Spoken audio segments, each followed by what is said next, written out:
the same institute, followed by, in 2009, he shifted to Malabar Cancer Institute and took over the reins as the director in the same year. Sir, would I invite Sir to the dais for his talk, Changing Cancer Map of Kerala, Where Are We Heading?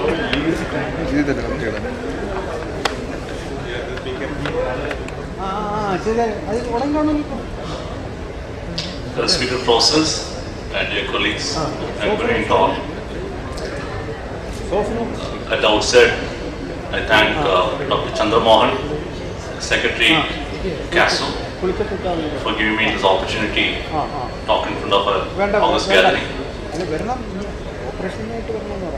The topic given by Chandramohan is actually to help me to go through the epidemiology of cancer in Kerala. I'm a surgical oncologist. So here my job is not to talk too much about the epidemiology, but my intention is to create a thought process on what is happening to cancer scenario in Kerala and what is happening to the various cancer treatment facilities and where are we heading to. And is there any possibility we can improve it, especially in the field of surgical oncology.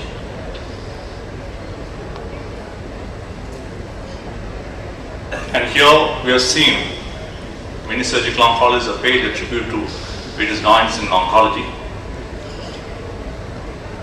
Many of us here, we cannot forget this great surgeon who was supposed to be maybe the father of Indian surgical oncology, Professor Krishnamurthy, who came back to India in 1950s and started Cancer Institute. And we were very fortunate to be associated with Professor Krishnamurthy. We used to call him advisor, and maybe grandfather, and was very fortunate to be closely associated with him. And he was a very intelligent and skillful teacher and astute scientist. And he has a lot of first to his credit, especially in the formation of the making of Cancer Institute. I still remember one of the famous quotes of Professor Krishnamurthy, advisor, was that, please learn from my mistake. Do start from where I ended. Do not do the same mistakes I created, because ultimately you end up where I ended. And this is a very famous quote, and this has been often repeated by all his followers, especially those people who are trained by him. My professor, Dr. Vivekananda, used to say the same thing. When I got in touch with Professor Krishnamurthy, then I found that it is actually his words. And his another famous slogan was, today's research is tomorrow's treatment. I pay tribute to him and I salute him, sir. So this is, I don't know how many of you may be knowing about Talasheri. When I joined Malabar Cancer Center, Talasheri is headquarters of British, Malabar British headquarters it was. When I joined Malabar Cancer Center, whenever I travel to Trivandrum, one of the prayers I always had is that the people should not ask me where Malabar Cancer Center is. And almost for past 1 year, I don't get that question. But of late, recently, one of the top officials asked me again the same question. Where Malabar Cancer Center is? It in Calicut? So I thought probably this slide is important. Talasheri is a historic town and it is famous for 3 C's, cricket, circus and cake, and we are trying to make it a 4th C, that is a cancer center. So this is my center. So shall we discuss what is happening to the cancer scenario in Kerala? What are the treatment facilities? See, the species of surgical oncologist, already many dignitaries on the dais have spoken about that, especially in the changing scenario, what is the role? Is there any suggestion or any way to improve the present situation? What's the way ahead? This is Globocon 2012 IRC report. You can see where the India stands. Around 10 lakh new cancer patients every year, and the prevalence is around 18 lakhs of cancer patients existing in India. But if you look at the death rate, when compared to US and European Union, where the population facilities are more or less well advanced in Western countries, in India it's very diversified. So Maybe that even in Asian countries we find that we are lagging behind in our rates of cure. Cancer is always the hot news, and we find good number of news about cancer. Whenever we talk about cancer, it is a very sellable commodity. There are people who are ready to go to Peru to even eat a beetle, and people are ready to grow up certain herbs to sell for lakhs of rupees to cure cancer. So cancer is a very sellable commodity. So naturally, cancer and cancer treating physicians, and they are always in the limelight. So when we're coming to cancer in Kerala, so when we talk about cancer in Kerala, we need some data. Where do we get the data? So we have certain hospital-based cancer registries. We have that in regional cancer centers established long back. We have another in Malabar Cancer Center. We did that in 2011. Then Amrita Institute of Medical Sciences, they have got a hospital-based cancer registry. And we have a population-based cancer registry that is in Trivandrum PBCR. In 2012, I think they have included Trivandrum district as such. Initially it was only Trivandrum Taluk. And Kollam PBCR is there, it's a rural population-based cancer registry. MCC established a regional population-based cancer registry on Malabar population-based cancer registry in 2014. We included Kannur, Kasaragod and even Mahi. We have yet to come out with the first report. Probably in 1 or 2 months' time we'll come out with the first report on PBCR. So according to Trivandrum population-based cancer registry under RCC, around 50,000 new cancer patients. This is what being projected per year in Kerala. So this is regional cancer center sees around 16,000 new cancer patients per year. Of this, around 2,000 is from Tamil Nadu. So I put it as around 14,000. MCC sees around 5,000. Then Government Medical College, almost it comes around 39,000 patients. Then probably around maybe 10 to 11,000 maybe going outside or maybe without our knowledge. So according to the time trends in cancer incidence rate, 1982 to 2010, and this is actually the report wrote by NCRP, and thanks to Dr. Nandakumar who gave me this. So from 2005 to 2006, and this is a Trivandrum PBCR report. So what is happening to the cancer? You can see the lung cancer and colon cancer emerged into the first 10 cancers in the Trivandrum population-based cancer registry. This is mainly looks into the total number of cancer patients in Trivandrum Taluk. And thyroid cancer is already in the one of the top 5 cancers in Trivandrum population-based cancer. Breast cancer has been the number 1. There is again a significant increase, and cervical cancer there is a significant reduction in the incidence. So now we are taking, and we are coming to Malabar population, Malabar MCC HPCR. MCC HPCR we established in 2011. We brought out 3 reports now. So I am coming to the recently published report, that's 2012. So HPCR MCC caters to mainly top 6 districts, and we see around 1,200 to 1,500 cancer patients from Kannur districts and around 900 to 800,000 patients from Kasaragod and Kozhikode, Wayanad and all. So according to us, according to the MCC HPCR, and comparing with RCC's PBCR, that is RCC Trivandrum district, the prostate cancer is the 3rd most common cancer in RCC Trivandrum. Stomach cancer is very common in MCC, and esophageal cancer and tongue cancer. You look at Trivandrum, it is this hematological malignancy, especially leukemia, has got a higher incidence. So, is there any difference of incidence among the northern part of Kerala and southern part of Kerala? Maybe difficult to say no, but I strongly believe yes, there is some difference. Among women, thyroid cancer is a rare one.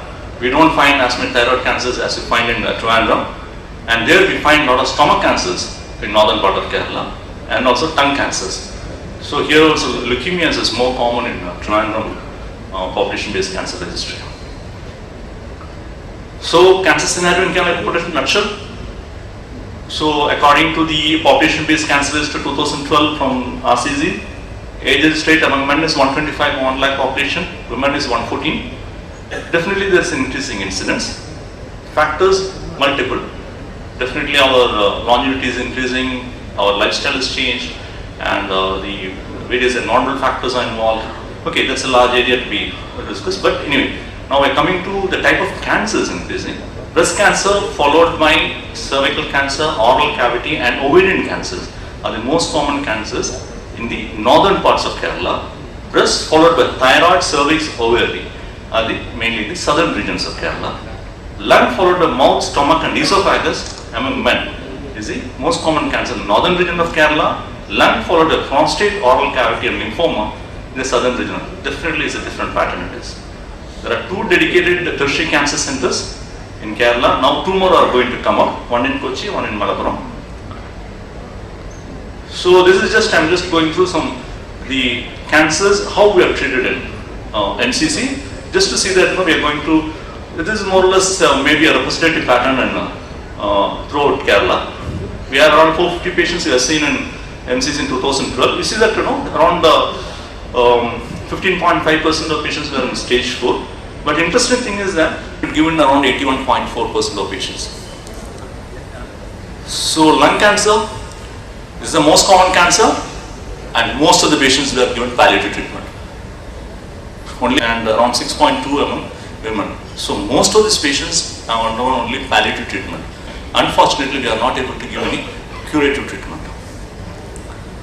Oral cavity cancer, yes, interesting thing in what we have found in MCC is that among all cancer centers, the data from NCRP we find out nearly 40% of the patients we found above the age of 65 years in Malabar Cancer Center's data registry.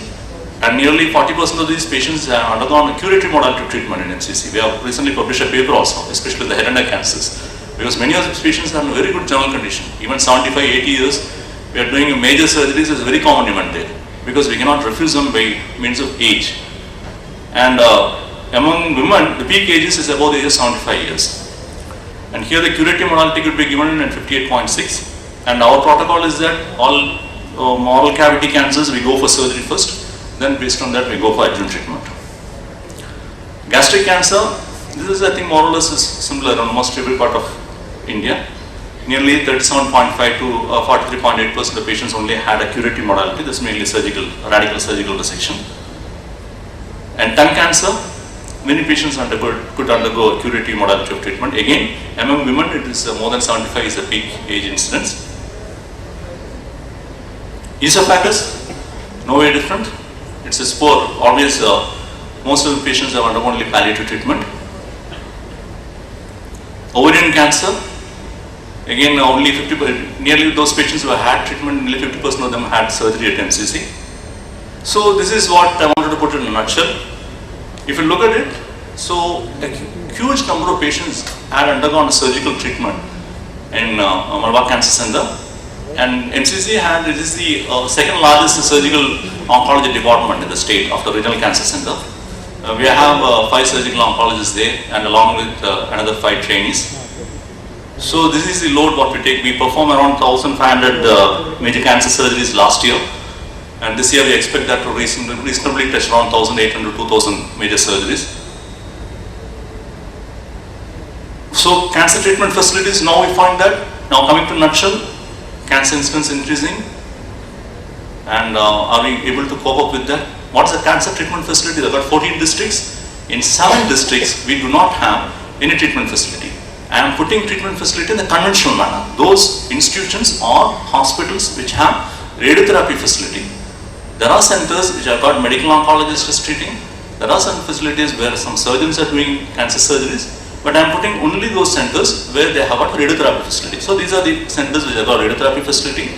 So if you look at it, 7 districts do not have any facility for cancer treatment if you put it in the conventional manner. And we have 2 major cancer centers, and we have got 5 medical colleges with radiotherapy, and they are taking care of medical oncology also. So if you find a medical oncologist anywhere here, have a selfie with him. It's very rare specialty to find, extremely rare. And my center, I found one medical oncologist who was there with me for 1.5 years. After that he left. So it's extremely difficult to get this specialist. So that's true. So in Kerala, I think maybe I'll continue to surgical oncologist. I'm not talking about those guys with MCH or DNB in surgical oncology. So trained surgical oncologists around 40 to 50. Radiation oncologists maybe around 100, even more than that. But many of them may not be practicing also. In Talcherry itself, I know that 1 or 2 radiation oncologists are there, they are not practicing radiation oncology. Some of them are doing ultrasonography.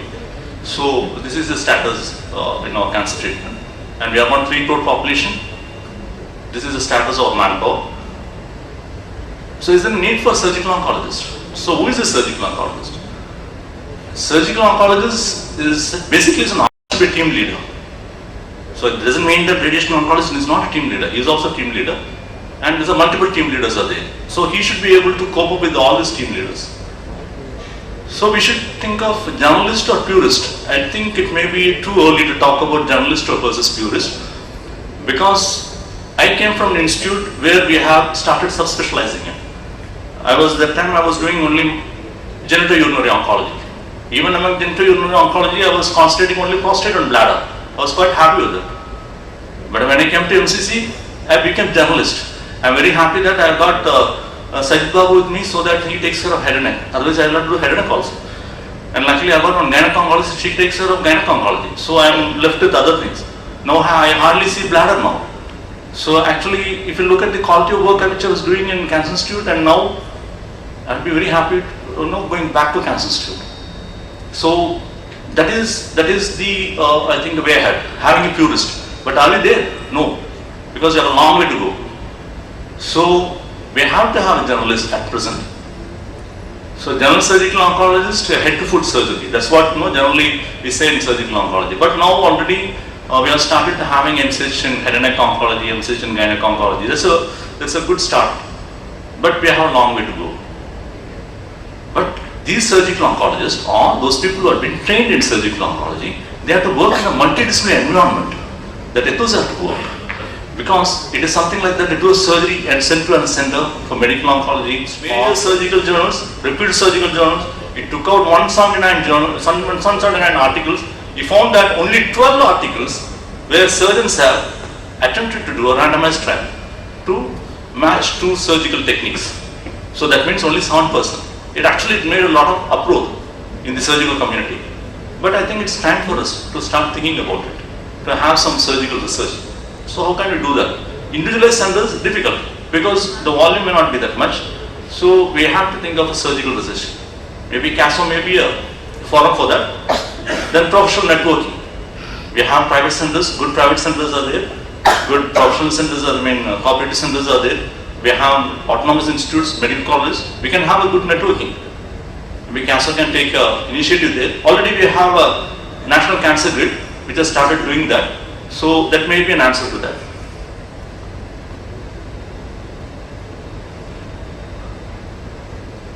So my job is just to start some thinking process here. So surgical oncology basically,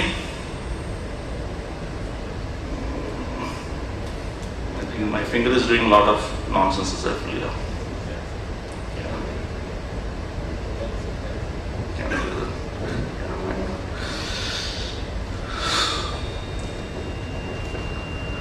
So this is a teamwork.